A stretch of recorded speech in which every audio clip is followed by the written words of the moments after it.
Namaste, everybody. I'm Tamal. This is Casey. Welcome to BODHI.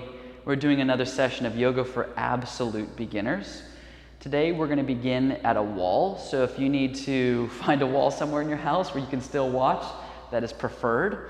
I'm going to have Casey have her heels wedged up against the wall. So she's doing a standing at Tadasana here. We've done this before, but we're going to add on in this session. So today we're having her have her legs about hips width apart, toes are pointing forward, or they can turn slightly inward. What we want to avoid is having your feet turn outward. If the feet turn outward, you start to compress in your sacrum, you feel it in your lower back, it becomes counterproductive. With your heels wedged up against the wall, I want you to take your hands to your hip bones and hold them there until further notice. So, you're feeling the weight in all four corners of the feet, two corners of the front, two corners in the back. Now, as you do that, the quadriceps start to zip up. They engage. We use the hands to manually create the posterior tilt, so the tailbone scooping under, tailbone going forward. We don't want to be like this, sticking our butt out. We want the tail drawing down to the heels, so the frontal hip points, those two little bony bones at the front of the body, they lift. That posterior tilt is in every pose, whether it's standing, a handstand, a warrior two. We're always looking for it. So that's an easy one to remember. Then she's going to relax her arms by her sides. You keep that tailbone drawing under as the front ribs go in and down. And the bottom tip of your sternum, the xiphoid, also goes down. The back ribs will naturally start to lift up away from your kidneys, but then you don't want to slouch either. So the top part of the sternum should start to lift. Then we emphasize either the palms facing each other or the palms will face forward. When the palms face forward, we externally rotate. You're going to feel your shoulder blades start to stamp into the upper back. And then the collarbones will widen in the front of the shoulder. The anterior deltoid finds length. If your head is kind of drooping forward while you're here, you want to tuck your chin in and back, and you can feel the back of your skull rest on the wall, looking for that strength in the muscles at the front of the cervical spine, the deep neck flexor, so the back of the neck gets longer. And when you're doing this, you should notice that all the curves, or the things that usually pop away from the wall, like the lower back and stuff, should be more in contact with the wall, to the best of our ability. It's really hard because you start to sweat and you're like, why am I sweating? I'm just literally standing at a wall. And you relax your arms by your sides. Step away from the wall for a moment. We're going to go again, but we're going to add in props. So, heels against the wall. Block between the thighs, the skinniest side. Get your heels wedged up against that wall. Toes point forward or they turn slightly inward. The weight goes in all four corners of the feet as the quadriceps start to zip up. We adduct. Inner thighs go into the block. Tailbone scoops towards the heels. Find the posterior tilt. No dumping in the lower back. Every exhale, think about pulling in your pelvic floor or a Kegel. You know when you're peeing and someone walks in on you and you go, oh my God, and you use those muscles to stop yourself from peeing? We do that with every exhale here. I know it seems weird, but those muscles that we never normally work out are some of the most important in the body. So pulling in your pelvic floor muscles. Drawing in the belly, knitting the front ribs in. The back ribs lift up. Top part of the sternum, the middle of your chest lifts. The palms face forward or they face each other, and we glue our shoulder blades against the wall as we tuck the chin in so we don't have that anterior head carriage, that social media head carriage. Goes in and back. I know. Tadasana. And then you release. Keep the block. Casey's about to chuck it. I'm done. We're going to make this even more fun. So, same principle. This time you're going to take a block or a book right between your hands. Again, a big, strong, sturdy book like a dictionary works wonders. It's going to be a little heavy, but it's going to work wonders. You're going to reach your arms out in front of you like you're offering up a platter of a book or a block. So, weight in all four corners of the feet. Quads zip up. Block is squeezed. Inner thighs are rolling back as the tail is scooping under. The front ribs go in. The back ribs lift up.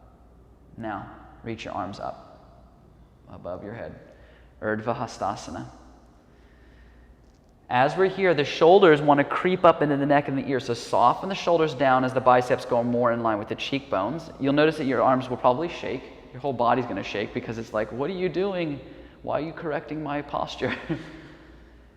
As the chin goes in, the hands squeeze that block so the upper outer arms start to wrap forward. All these principles that we're doing here in this Tadasana, everything is in pretty much every pose. That's why Tadasana is known as the blueprint for all yoga postures. And then you relax your arms. Give me the blocks or the books. You guys are like so done with that one. And let's start here at standing at the back of your mat. Casey is going to step her right foot forward, stays on the ball of her back foot. So she is in a crescent pose. If you feel like it's really hard to balance, you can always walk your right foot a little more to the right. Soften the back leg. We're looking to emphasize weight in the right big toe, weight in the left big toe, so we're not teeter-toeing. Once the left leg is slackened, you can take your hands to your hips and start to manually create that posterior tilt, that neutral pelvis we did in our standing posture, right? We don't want to do this, we're doing this. Neutral pelvis. Once you do that, you can reach your arms back up. The front ribs go in. I know, it starts to sound very familiar, right? But we're in a totally different pose. So the back ribs lift up. The sternum lifts. The shoulders soften. The arms get in line with the cheekbones, and the upper outer arms wrap forward. You breathe. Relax the arms. And let's step back to the back of your mat. Other way, yes. You can shake it out. Left foot steps forward. We stay on the ball of your back foot. Take your hands to your hips for a moment. So not only are you getting heavy in the left big toe and the right big toe, but you want the left knee directly over the ankle. It's very common for the knee to be tracked too far back, so you don't have that 90 degrees, or you go too far forward and it's like this. Joint over joint, always. Soften the back leg, scoop the tailbone under. Frontal hip points lift, lift, lift. Every exhale, Kegel, pelvic floor draws in, belly goes in, arms are reaching up, the sternum is rising. The upper outer arms, they have to wrap forward. So you don't want your knuckles facing each other, palms face each other always. You can relax your arms. Step your left foot back. It's like going in a rewind. Reverse. Oh, you guys are not going to like this next one, but it's such good work for all of us. Get so much stronger.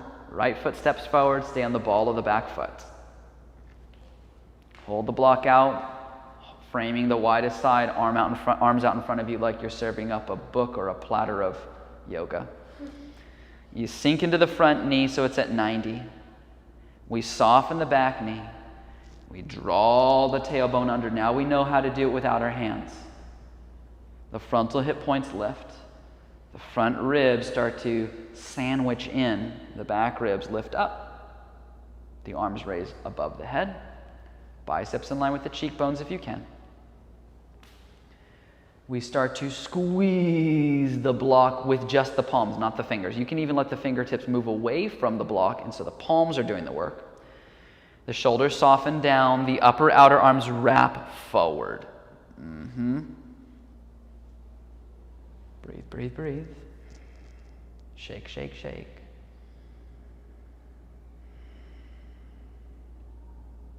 Relax your arms. Go to rewind. Step that right foot back. Left leg forward. Frame the block out in front of you. So heavy in the left big toe, front knees at 90 degrees, back leg soften, heavy in the right big toe. We're steering our hips forward. So the left hip pulls back, the right hip kind of steers or draws forward like a headlight.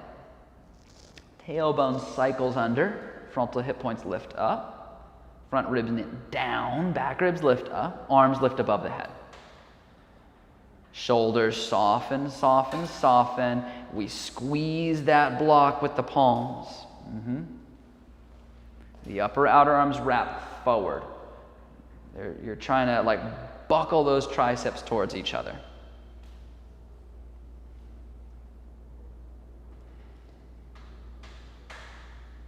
How long can we hold it? Relax the arms, rewind, step the leg back. Oh. So another really fun way to practice, if you have a block, if you don't have a block, books can be a little precarious because the pages and things can move and shift and it can be a little dangerous. So I wouldn't necessarily do this without it being a block or a very, very, very sturdy surface. But you can take the block on its lowest side, and you can do it however you like, but you're going to step your right foot on the block. Stay on the ball of the back foot. Kind of adjust and kind of wiggle into whatever's going to be the best stance for you. You're going to feel that the block makes it so that your leg has to work a little harder because it's now trying to compensate for the lack of stability that the block has. The blocks are squishy. It's my favorite word, squishy. Sink into the front knee, soften the back leg, draw the tail under, arms reach above the head.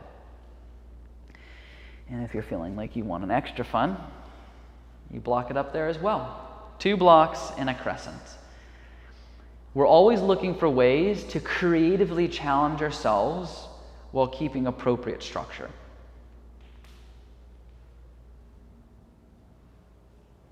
And if you think about it, everything that we're doing in this pose, from scooping the tailbone under, hugging the front ribs in, to the externally rotating of the arms, everything that we're doing here is what we did in our standing, in our Tadasana at the wall earlier. That's why Tadasana is the blueprint for everything. You find very similar concepts in standing as you do in a variety of postures. Relax your arms. Let's rewind it back. Step your left foot onto the block. Stand the ball of the right foot. Frame the block out in front of you. Reach your arms up towards the sky. So we steady our weights. Heavy in that left big toe. That's with a lot of balancing poses. That's with like Warrior 3, Half Moon, all kinds of things where you're balancing on one leg. Because if she starts to put her weight in the pinky toe side of this left foot, you'll see the leg really start to, look, it starts to wobble all over the place. Like she's at sea. That foot's out in the middle of the ocean in rough seas. We soften the back leg, tail goes under. Those front ribs start to suction cup in. The upper outer arms are wrapping forward as they're hugging that block. The whole body is going, whoa, here we go. Getting strong and flexible all at the same time. And then we ditch. I'll take your block. You step back. Let's sit on the floor. Legs extend out. Grab a hold of your butt. Move your glutes out of the way. Move the bottoms of your thighs out of the way. If you have trouble sitting on the floor, you can always take a rolled up towel or a bolster and raise your seat. That should make things more accessible. You inhale, reach your arms up. Exhale, hinge and fold forward. If you're having trouble touching your feet, touching your toes isn't the goal of a seated forward fold.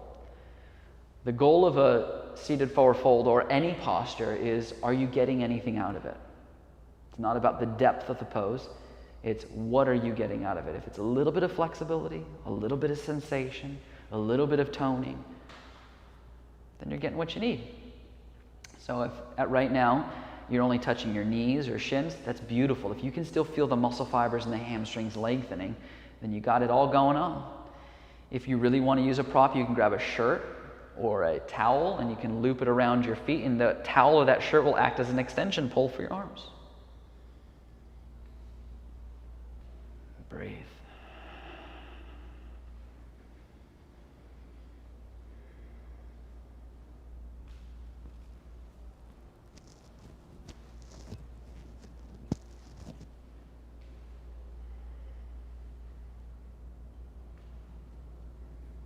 And from here you can sit up. You can move the towel or the bolster. Let's lay on your back. Hug your knees into your chest. Let's take happy baby. Arms go split between your legs. You hold on to your knees, ankles, or feet. So Casey's going to hold on to her knees real quick. On the outside. Yeah, that's an option. If you have more flexibility, you can grab a hold of the outer ankles. And if you want to take it even further, you go for the fullest expression, holding the outer edges of the feet. The sacrum, that little upside down triangle thingy, starts to glue down into the floor because the butt wants to lift. If you notice the low back is elevating, you draw on your stomach to descend the lumbar down, the low back. But then it's very common to kind of concave in your chest while you're trying to hold on to your legs. So I want you to take your shoulder blades and plug them into the upper back so your sternum and collarbones widen and the back of the shoulder, the posterior deltoid, starts to descend. Then whether you're holding your feet or not, I want you to press the inner feet towards the sky and start to draw the outer feet towards the earth. And breathe.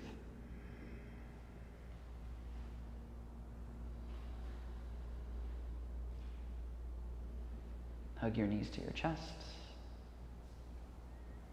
Place your forehead onto your knees. Take a very big inhale.